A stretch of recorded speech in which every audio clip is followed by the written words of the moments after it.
إن الحمد لله نحمده ونستعينه ونستغفره ونستهديه ونعوذ بالله من شرور أنفسنا وسيئات أعمالنا من يهده الله فلا مضل له ومن يضلل فلا هادي له وأشهد أن لا إله إلا الله وحده لا شريك له وأشهد أن محمدا عبده ورسوله أما بعد السلام عليكم ورحمة الله وبركاته. Chers frères et sœurs en islam, nous voici aujourd'hui dans notre cinquième cours consacré à l'étude des 5 piliers de l'islam et des 6 fondements de la foi. Si vous vous souvenez bien, dans notre précédent cours, nous avons eu l'occasion de rappeler que les savants ont classé les tawhid en 3 catégories.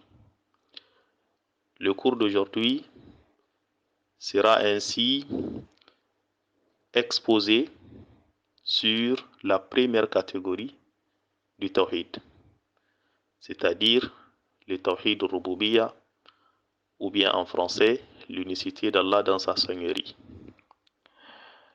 Il faut savoir que les savants spécialistes du dogme islamique ont déjà proposé plusieurs définitions convergentes sur le tawhid rububiyya. Parmi ces définitions, on peut se référer à celle qui a été évoquée par Abdullah ibn Abdul Hamid al-Athari dans son ouvrage Al-Wajiz fi aqidat al-Salaf al-Salih. Cette définition proposée dans cet ouvrage a évoqué dans l'ensemble 4 éléments de définition, c'est-à-dire 4 critères pour pouvoir définir le tawhid rububiyya. Le premier critère, c'est l'unicité absolue d'Allah en tant que créateur. Le deuxième critère, c'est l'unicité absolue d'Allah en tant que pourvoyeur. Le troisième critère, c'est l'unicité absolue d'Allah en tant que souverain. Et le quatrième critère, c'est l'unicité absolue d'Allah en tant que gérant et administrateur. Voilà les 4 critères ou les 4 éléments de définition du tawhid rububiyya ou de l'unicité d'Allah dans sa seigneurie. Pour ce qui concerne le premier élément de définition du tawhid rububiyya, l'unicité d'Allah dans sa seigneurie, il s'agit pour tout musulman ou toute personne souhaitant entrer dans l'islam de croire de manière absolue, sans transigence, qu'Allah subhanahu wa ta'ala est le créateur absolu de toutes choses et de tout le monde. Ceci a déjà été mentionné à diverses reprises dans plusieurs sourates et dans plusieurs versets du Coran. Nous pouvons par exemple citer le verset numéro 2 de la sourate al-Fatiha et le verset numéro 2 de la sourate al-Fatiha, c'est-à-dire Alhamdulillahi Rabbil Alamin. Dans ce verset, Allah subhanahu wa ta'ala nous dit louange à Allah, le Seigneur de l'univers. Donc ici, Allah subhanahu wa ta'ala, il dit qu'il est le Seigneur de l'univers, c'est-à-dire le concepteur de l'univers, c'est lui qui a créé l'univers. Et quand on dit l'univers, c'est toute chose, sans exception, c'est-à-dire les cieux, la terre et ce qu'ils contiennent, comme anges, génies, êtres humains, les êtres, les animaux, les êtres animés, les êtres inanimés, comme les arbres, les montagnes, etc., etc. Donc Allah subhanahu wa ta'ala, c'est le créateur absolu de toutes choses. Allah nous dit également dans le verset numéro 54 de la sourate Al-A'raf, Allah subhanahu wa ta'ala nous dit إن ربكم الله الذي خلق السماوات والأرض في 6 أيام ثم استوى على العرش يغشي الليل النهار يطلبه حثيثا والشمس والقمر والنجوم مسخرات بأمره ألا له الخلق والأمر تبارك الله رب العالمين. Allah subhanahu wa ta'ala nous dit dans ces versets 54 de la sourate Al-A'raf que c'est lui qui a créé les cieux et la terre en 6 jours. Puis s'est établi sur son trône. Il couvre le jour de la nuit qui poursuit celui-ci sans arrêt. Il a créé le soleil, la lune et les étoiles soumis à son commandement. La création et le commandement n'appartiennent qu'à lui. Toute gloire à Allah, Seigneur de l'univers. Donc, nous constatons bien que ce verset numéro 54 de la sourate Al-A'raf est venu pour détailler davantage le sens du verset numéro 2 de la sourate Al-Fatiha, que Allah subhanahu wa ta'ala, c'est lui qui a créé toutes choses, c'est-à-dire tout ce qu'il y a dans les cieux, tout ce qu'il y a dans la terre en 6 jours. Ensuite, Allah a créé, a décidé que tout lui est soumis totalement, que ce soit les créatures qui sont dans les cieux, telles que le soleil, la lune, les étoiles, ou que ce soit les créatures qui sont sur terre, que nous connaissons. Donc, tout est soumis à Allah subhanahu wa ta'ala. Allah subhanahu wa ta'ala a créé toutes choses. Il a créé tout le monde, les anges, les êtres humains, les génies, y compris les objets qui nous entourent aujourd'hui. Quelqu'un pourrait demander par exemple, mais est-ce que c'est Allah qui a créé les ordinateurs? Est-ce que c'est lui qui a créé l'Internet? Est-ce que c'est lui qui a créé les téléphones? Oui, c'est Allah qui a créé ces objets-là également. Parce que c'est lui qui a créé l'être humain. Ensuite, il lui a installé l'intelligence et il a commandé à cette intelligence de créer ces objets. Donc Allah est créateur absolu de toutes choses. Allah subhanahu wa ta'ala nous dit également dans Surat al-Baqarah, au niveau du verset numéro 29, il nous dit c'est lui qui vous a créé tout ce qu'il y a sur terre, sans exception. Donc, comme je l'ai souligné tout à l'heure, tous les objets qui sont dans notre entourage. Par exemple, les objets que nous avons en usage aujourd'hui, les trains, les avions, les voitures, les motos, etc., etc. Tous ces objets sont créés par Allah, puisque c'est lui qui a créé l'être humain, puisque c'est lui qui a insufflé à l'être humain l'intelligence de créer ces objets-là.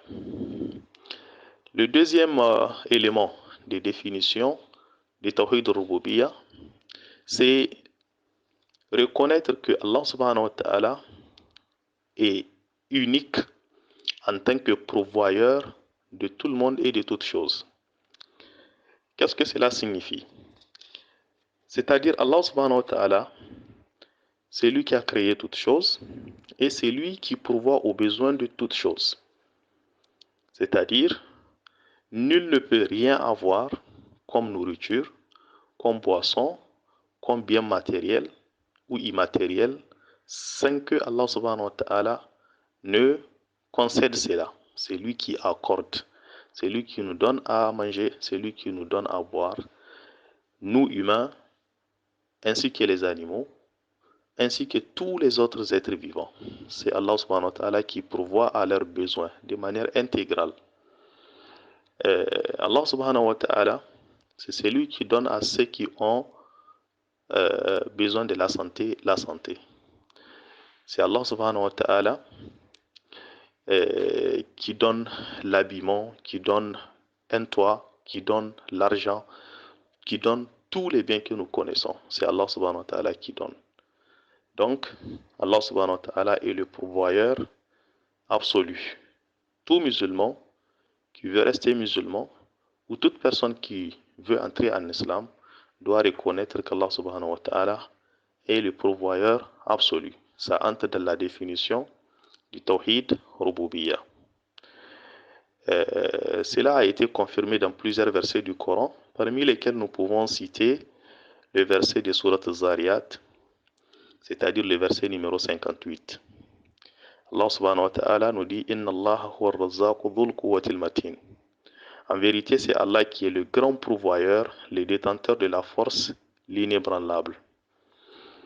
Donc, après avoir vu ce deuxième élément de définition du Tawhid al-Rububiyya, nous allons passer au troisième élément de définition du Tawhid al-Rububiyya. Il s'agit de reconnaître que Allah subhanahu wa ta'ala est le souverain absolu, le possesseur absolu de toutes choses. Il est l'unique souverain et c'est l'unique qui détient le commandement à toute chose. Qu'est-ce que cela signifie? Allah subhanahu wa ta'ala nous dit dans Surat al-Mu'minun, dans les versets numéro 88 à 89, قل من بيده ملكوت كل شيء وهو يجير ولا يجار عليه إن كنتم تعلمون سيقولون لله قل فأنا تسحرون. Allah subhanahu wa ta'ala il dit au prophète, dis-leur, qui détient dans sa main la royauté absolue de toutes choses et qui protège et n'a pas besoin d'être protégé si vous le savez. Ils diront, certes, Allah. Dis-leur alors, comment donc se fait-il que vous soyez ensorcelés au point de ne pas croire à lui? Donc Allah subhanahu wa ta'ala, dans ces versets de Surat al-Mu'minun, nous dit clairement que c'est lui qui détient toutes choses, c'est à lui toutes choses. En d'autres termes, Allah subhanahu wa ta'ala, c'est par sa volonté que toute chose existe. Et c'est par sa volonté que toute chose peut disparaître. C'est lui qui décide qu'une chose existe. Et c'est lui qui retire ce qu'il veut de la chose. Personne ne détient un pouvoir tant qu'Allah subhanahu wa ta'ala ne l'a pas voulu. Personne n'échappe au contrôle d'Allah subhanahu wa ta'ala. Ni les créatures célestes, comme par exemple les anges, ou ni les créatures qui sont terrestres, telles que les êtres humains, les animaux. Nul n'échappe au contrôle absolu d'Allah subhanahu wa ta'ala. Allah subhanahu wa ta'ala, c'est lui qui a tout. Quand il veut, la chose existe. Et quand il ne veut pas, la chose cesse d'exister. Quelle que soit la chose. C'est cela la souveraineté absolue. C'est à lui le commandement dernier. C'est lui qui décide et quand il décide, les choses s'exécutent. Le dernier élément de définition de Tawhid al-Rububiyya, c'est la reconnaissance qu'Allah subhanahu wa ta'ala est le gérant absolu de toutes choses et de tout le monde. C'est-à-dire que c'est lui qui est l'administrateur absolu de tout ce qu'il a créé.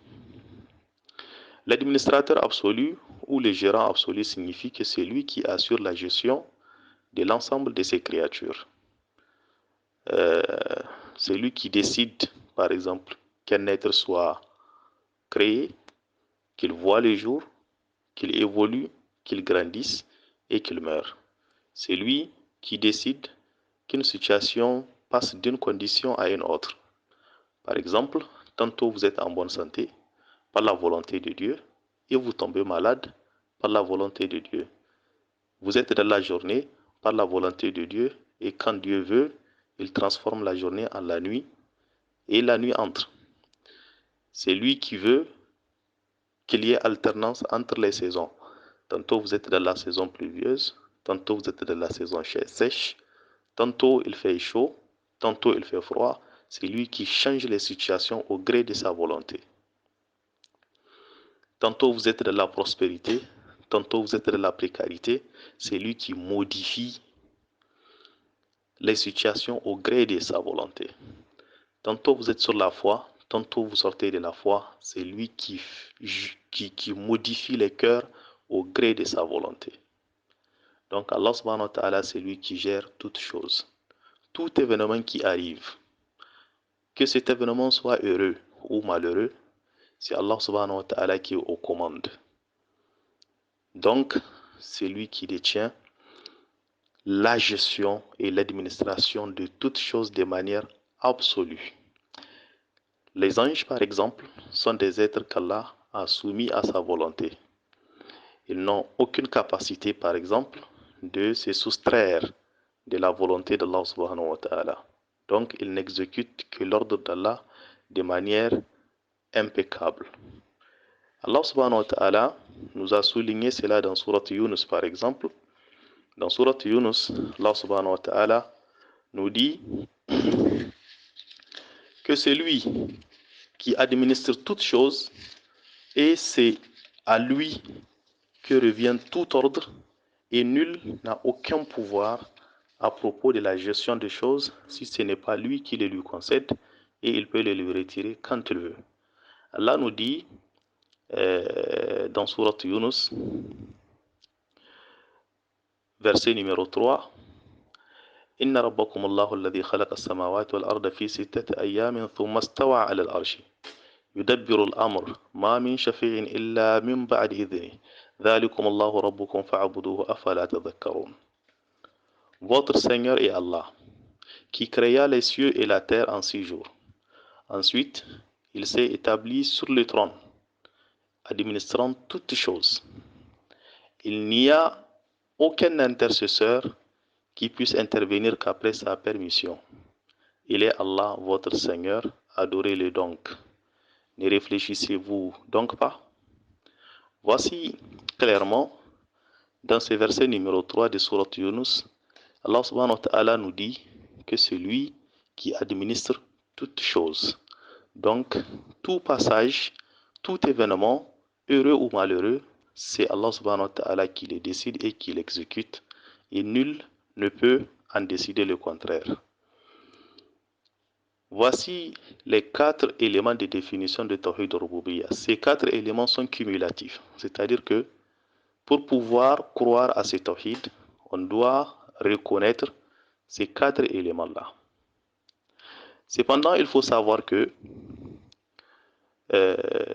la première catégorie du Tawhid, c'est-à-dire le Tawhid al-Rububiyyah que nous avons présenté, n'ouvre pas à lui seul la porte d'accès à l'islam, parce que les 2 autres catégories de Tawhid sont nécessaires.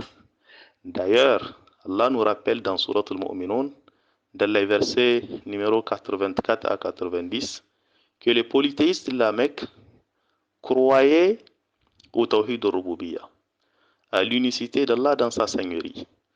Allah nous rappelle dans ces versets-là que si on demande aux polythéistes de la Mecque qui a créé les cieux et la terre, qui pourvoit aux besoins de tout le monde, qui détient toutes choses, qui gère toutes choses, les mécréants polythéistes répondaient, c'est Allah. Donc, avec toute cette reconnaissance-là, ils n'étaient pas devenus musulmans parce que pour pouvoir être musulman, il faut également reconnaître les 2 autres catégories de Tawhid. Donc, les 3 catégories de Tawhid, Tawhid al-Rububiyyah, Tawhid al-Uluhiyyah et Tawhid al-Asma' wa Sifat, sont cumulatives. C'est-à-dire il faut nécessairement reconnaître les 3 pour pouvoir être intégralement musulman. Et celui qui a par exemple un doute sur un des 3 tawhid, cela veut dire que sa foi n'est pas complète. Qu'Allah subhanahu wa ta'ala nous aide donc à pouvoir connaître la vérité et à pouvoir la suivre. Et c'est tout l'intérêt de la science islamique, c'est-à-dire elle vous éclaire, elle vous permet d'avoir la bonne science, elle vous permet de voir le droit chemin et de pouvoir le suivre. Donc qu'Allah nous montre la vérité et qu'Allah nous donne la possibilité de la suivre. Nous allons nous arrêter là et Inch'Allah, à la prochaine séance, nous allons voir la 2e catégorie de Tawhid, c'est-à-dire le Tawhid al-Uluhiyyah. Assalamu alaikum wa rahmatullahi wa barakatuhu.